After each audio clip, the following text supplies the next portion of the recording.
Okay, so we're going to talk about the symmetry of functions. A function can be even, it can be odd, or it can have neither type of symmetry. And we're going to look at how to do this both algebraically and graphically so that we can use it in either form. And we'll have purposes for why the symmetry is useful a little later in our chapter and throughout the book. Okay, so we have here the two definitions, the definition of an even function and the definition of an odd function. A function is defined as being even if f of the opposite of x equals f of x. Meaning if I take my function and I substitute in the opposite of x in place of all the x's that are currently in the equation and work it out, that once I work that all out and simplify everything, that I should get back to where I started. So let's look at an example of that. We're going to start with the parent function f of x equals x squared. And we're going to look at two values. We're going to fill in f of 3, and we can see there that we get 9. And if I fill in the opposite of 3 and square it, then I also get 9. So f of 3 and f of the opposite of 3 are equal. And that's going to be true for every value of x that I fill into that particular equation. Now there are other equations that are even besides just the x squared function. Okay, a function is odd if when I substitute in the opposite of x and simplify, that I get the opposite of the original function back into my answer. Now in terms of what that's going to do to a point, here again, we're going to use f of x equals x cubed. It's one of our odd functions. And then we're going to fill in 3 and negative 3. So let's substitute in 3 first. So 3 cubed becomes 27. Fill in the opposite of 3. And we can see that we get the opposite of 27. So f of negative 3, or the opposite of x in this case, is the opposite of what it was for f of 3. Whoops, I wrote an x there. That was silly. That was supposed to be a 3. F of negative 3 is the same as the opposite of f of 3. Negative 27 is the opposite of 27. And we're going to look at how that appears on a graph in a little bit.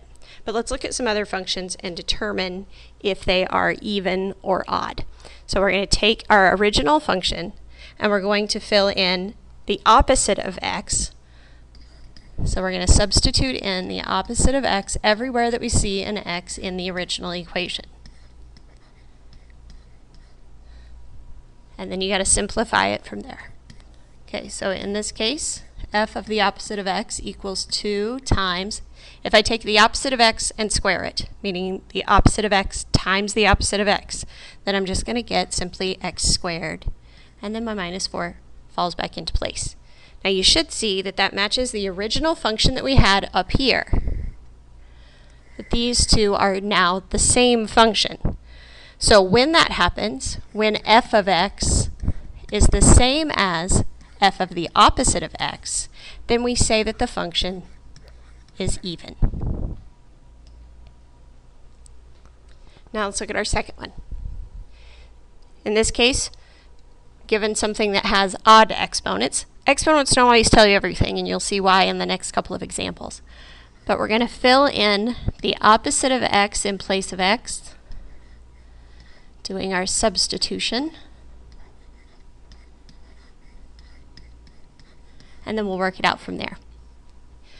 Now you should remember with exponents that when you take a negative number and multiply it to an odd power, or take it to an odd power, you're going to get a negative number back.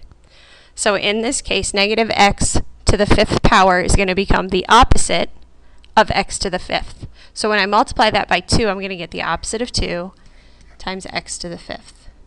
And likewise here, the opposite of x cubed is going to change this minus to a plus 2x cubed. Now I can see that that does not match my original function, but that it is close. So let's try factoring out that negative at the front. so that this 2 then becomes positive. So if I factor out a negative 1, then I'll be left with 2x to the 5th minus 2x cubed.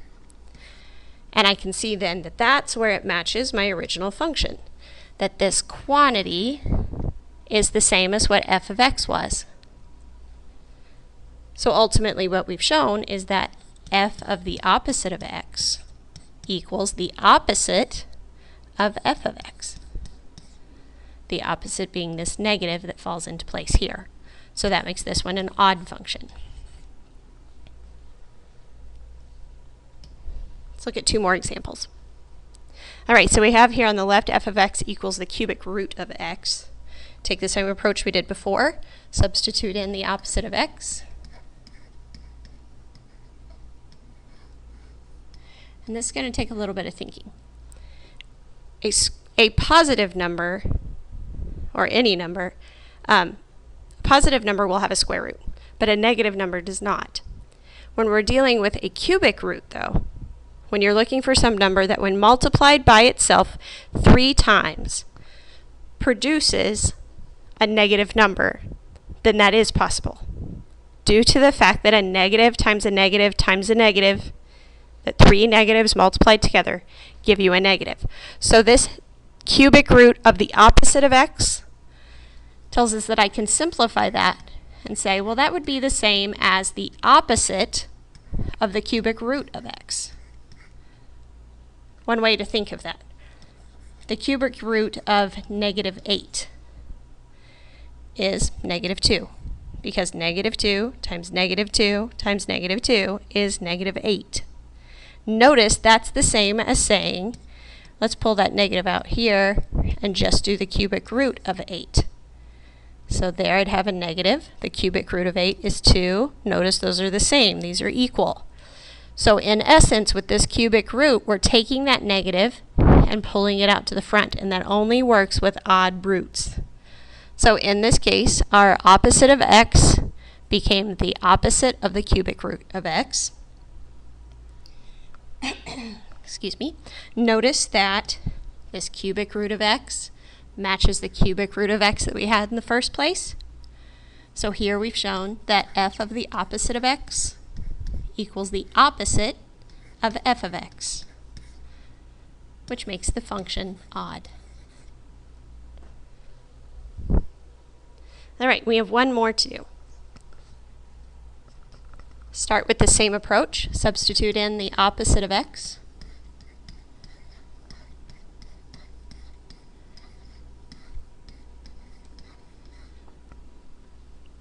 And we'll simplify from there.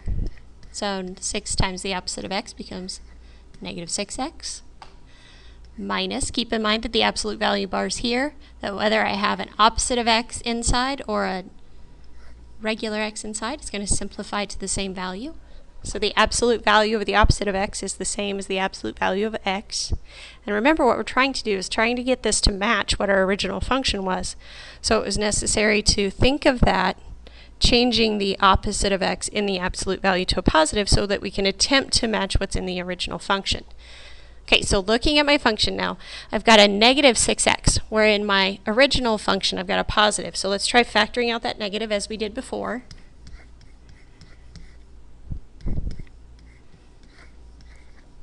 I'm leaving 6x plus 8 times the absolute value of x. Okay, so does that quantity match what we had in our original function? If I'm comparing this part to the original function up here, I can see that they're close to the same, but they're not identical, which means this quantity is not f of x. So in that case, when that happens, when it doesn't match, when it is neither even or odd, we just simply say it has neither odd or even symmetry. Okay, so that's how we do it algebraically. Let's now look at what happens with even and odd functions graphically. All right, so I've got some even functions listed here, and let's turn some of these off so we don't see them all at once. Okay, so we've got an even function here in the y equals x squared function. And with what we already know about parabolas, we know that if I pick any value of x, say 1 for example, and fill it in to get 1 as an answer, or if I take the value of -1 and substitute that in place of x, I'm still going to get +1 as a y result. So the point at 1, 1, and the point at -1, 1, those are why the even symmetry works. F of -1 is the same as f of +1. They have the same y output. And I could do the same thing for the f of -2 versus the f of +2. Now in terms of what that tells me, if I think about that, all of the points on one side will have a mirror image on the other side of the y-axis. And if I look at the y to the 4th function, similar to a parabola, you can see the same thing is going on. F of -1 and f of +1 still have the same value.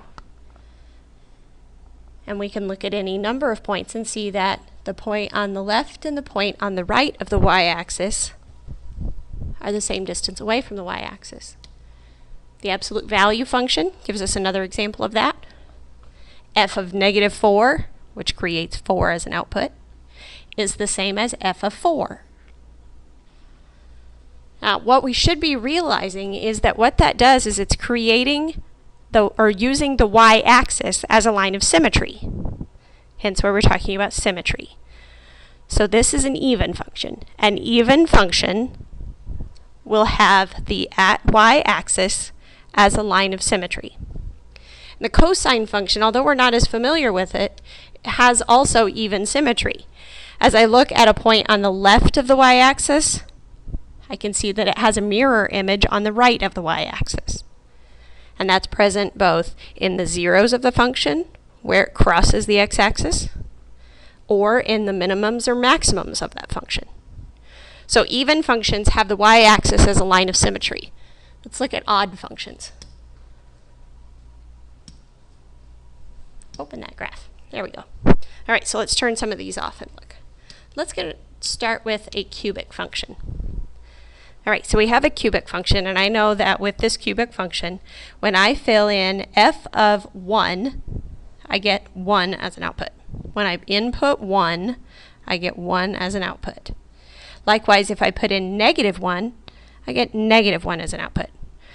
So the output between substituting in a 1 and a -1, the outputs have opposite signs. And remember, that's what the definition says, that f of -x should be the opposite of f of x. And that's where we get this idea that whatever I have as an output for one x value, when I input the opposite of that x, I should get the opposite y value. Now in terms of what that means on this graph, we can look at the cubic root function. That's another one that's odd, as we already showed earlier. If we put in a value of, say, x is 2, then I get this function, whatever the cubic root of 2 is. That's our output value. When we put in -2, then we're going to get back a function's value that is the cubic root of -2, or the opposite of the cubic root of 2. So whatever it is on the right side, we get, or not on the right side when x is positive, we get the opposite of that when x is negative. The sine function, same type of behavior. We can see that where x is 1.5, we're close to a maximum, and that when x is at -1.5, we're close to a minimum. That those values have opposite numerical values. Now what does that mean in terms of symmetry? You'll recall that there are two types of symmetry that were talked about in geometry: line symmetry and rotational symmetry. Line symmetry takes place in the even functions. That's the y-axis. Rotational symmetry is odd functions. Specifically, we have a rotational symmetry of 180 degrees about the origin. And what does that mean? That means if I take the left side of this graph and I were able to spin it by holding the origin steady, and I spin it half of a turn, 180 degrees, that left side of the graph, when it's turned 180 degrees around that origin, is going to lie exactly on top of the part of the function that's on the right. And it doesn't matter, remember, if I go clockwise or counterclockwise, because 180 degrees ends at the same spot either way. So rotational symmetry for odd functions. Rotate 180 degrees about the origin. And we've got that summarized here. And that's what you need to know for symmetry.